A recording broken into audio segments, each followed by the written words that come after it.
আজকে শিখে নিচ্ছি স্টেঞ্জা বা বাথরুমের ভেতরে কি কি কাজ করতে হবে। আমাদের নাপাকি যদি আমাদের গায়ে থাকে তাহলে আমরা কিন্তু পরিষ্কার হচ্ছি না। আমরা অনেক সময় ভাবছি আমরা পানি খরচ করছি, তার মানে আমরা পরিষ্কার হয়ে বের হয়ে আসছি, কিন্তু এই যে আমাদের গায়ে ছিটে ফুটা পানি পড়ছে বা ঠিক রকমভাবে আমাদের জায়গাগুলো পরিষ্কার না হওয়ার কারণে আমরা যখন বাথরুম থেকে বের হয়ে আসছি সারাটা দিন ওইভাবে থাকছি, ওই অবস্থা আমরা নামাজ আদায় করছি, তার মানে আমাদের নামাজ কিন্তু কবুল হচ্ছে না, আমরা তো আর তা দেখতে পাচ্ছি না। এবং হচ্ছে যে যদি আমাদের সারাটা দিন ধরেন আমি পেশাব করলাম বা আমার একটুখানি এক ফোঁটা ছিটে ফুটা আমার গায়ে বা পায়ে বা জামায় কোথাও একটা পড়েছে, ওই জামাটা পরে আমি দেখা যাচ্ছে সারাটা দিন পার করে দিলাম, তাহলে কিন্তু আমি জাহান্নামী।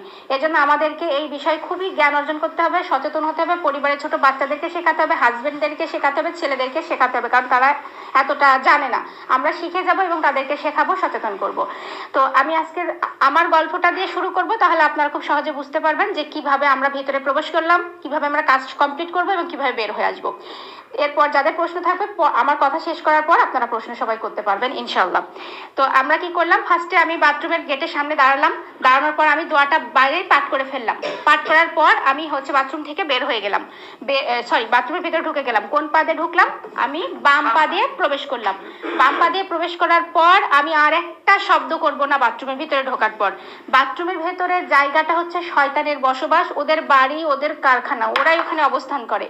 আর এই বাথরুমের ভিতরে আমরা প্রবেশ করার পর আমাদের বাথরুমের মধ্যে গ্লাস থাকে বা আয়না থাকে বা মিরর থাকে, এই মিররের দিকে আমরা কেউ তাকাবো না। তাহলে কি হবে, কারণ ওরা যখন আমরা দোয়া পাঠ করি তখন ওরা কিন্তু ওই মিররের মধ্যে বা আয়নার মধ্যে ওরা নিজেদেরকে ঢেকে রাখে, ওরা ওখানে লুকায়। এবার আমরা যখন বাথরুমের ভিতরে গিয়ে আয়নার দিকে তাকাই তখন এই যে আমরা দোয়া পাঠ করে আল্লাহ যে আমাদেরকে হেফাজতটা করলো সেটা সেই পর্দাটা সরে যায়, তখন ওরা আমাদেরকে অনায়াসে ক্ষতি করতে পারে।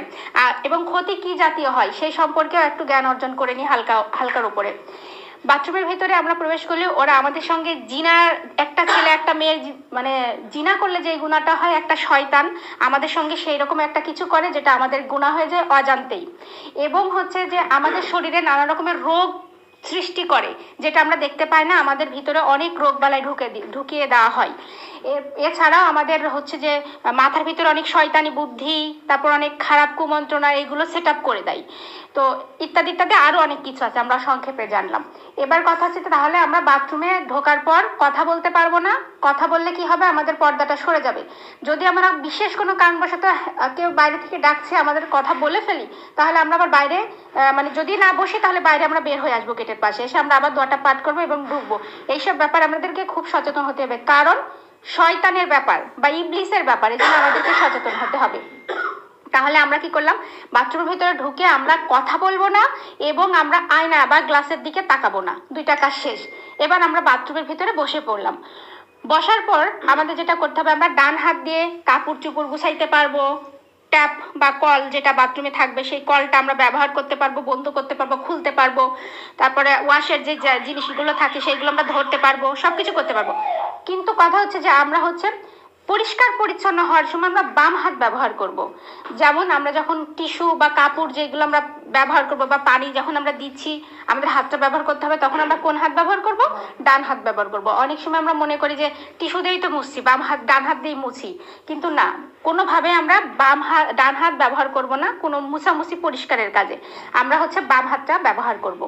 এবার আমরা তাহলে এই বিষয়টা একটু ক্লিয়ার হয়ে দেখি যে আমি বাথরুমে বসে পড়েছি, এবার আমি ডান হাত দিয়ে আমার কাপড় চোপড়গুলো সুন্দর মতো গুছিয়ে নিলাম এবং আমি হচ্ছে কলটা ছাড়লাম, পানি নিলাম, বদনা বা যে কোনো পাত্রে আমি পানিটা ধরলাম।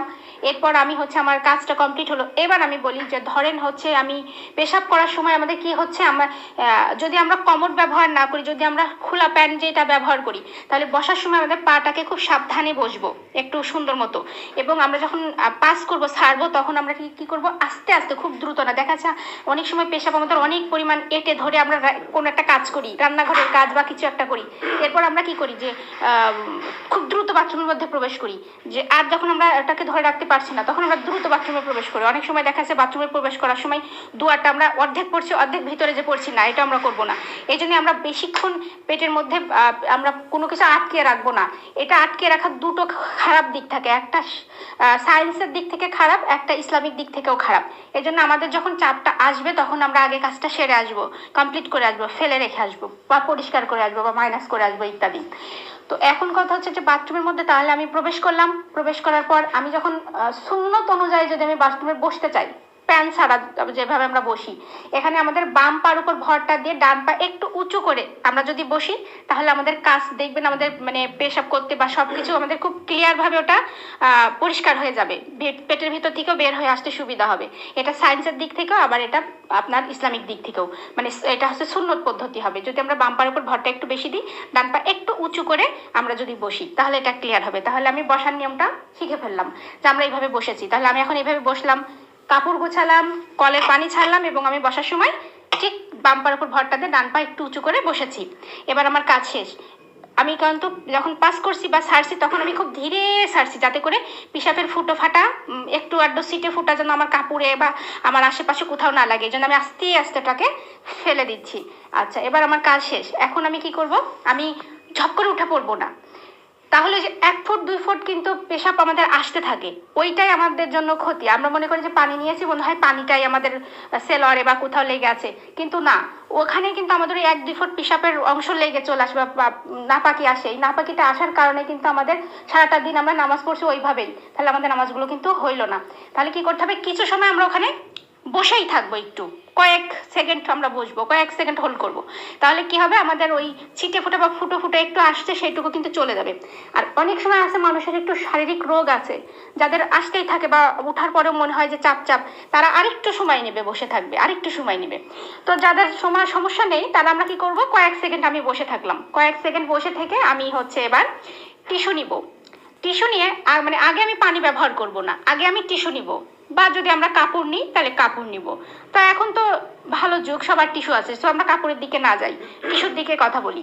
তো তাহলে আমি কি করব, আমি টিস্যু নিব। টিস্যু নিয়ে টিস্যুটাকে জাস্ট আমি পেশাবের জায়গাটাতে আমি রেখে আমি কি করব, আমি এটা হচ্ছে ঠেকে দিব, যাতে পেশাবগুলো আর ভেতর থেকে না আসে, মানে একটু মুছে নিলাম বা একটু ক্লিয়ার করে নিলাম।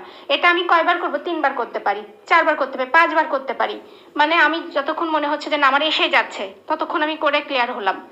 এরপর আমি কি করলাম, আমি হচ্ছে যে পানি নিলাম, পানি নিয়ে আমার ধোয়া শেষ। এবার আমি উঠে পড়তে পারবো। এবার আপনি যদি মনে করেন পানি নেওয়ার পরেও আমি ভিজে ভিজে লাগে, এটা আমি আরেকটু শুকনো করতে চাই, তাহলে আমি আবার টিস্যু নিতে পারবো। আর যদি মনে হয় যে না আমার আর লাগছে না, আমি পানিটা নিয়ে আমি নিজেকে আমার পরিষ্কার মনে হচ্ছে, তাহলে আমি উঠে চলে যেতে পারবো। তার মানে পানি নেওয়ার আগে টিস্যু নিতে হবে, এইটা হচ্ছে যে নিয়ম। আচ্ছা, গেল। বাথরুম যেমন যখন আমরা হচ্ছে যে পটি করছি বা পায়খানা করছি, তখন আমরা কি করব, তখন আমরা হচ্ছে এই যে আমরা যে নাপাকিটা ফেলার পর আমাদের জায়গাটা পরিষ্কার করতে হবে, সেটা আমাদের কি করতে হবে, আগে আমাদের টিস্যু নিতে হবে। টিস্যু নিয়ে টিস্যুটাকে আমরা একটু শক্ত ভাঁজ করে বা যেভাবে আমরা ছোট করে যেমন করে নিলাম, এরপর আমরা জায়গাটা মুছে ক্লিন করে নিলাম। ক্লিন করে নেওয়ার পর আমরা হচ্ছে যে পানি ইউজ করব, পানি ধৌত করব। পানি দিয়ে ধৌত করার পর আমরা তো হাত আমাদের এবার ক্লিন করতে হবে, তখন আমরা হাতটাকে সাবান বা হ্যান্ড ওয়াশ যে যেটা ব্যবহার করি, আমরা হাতটাকে ক্লিন করলাম।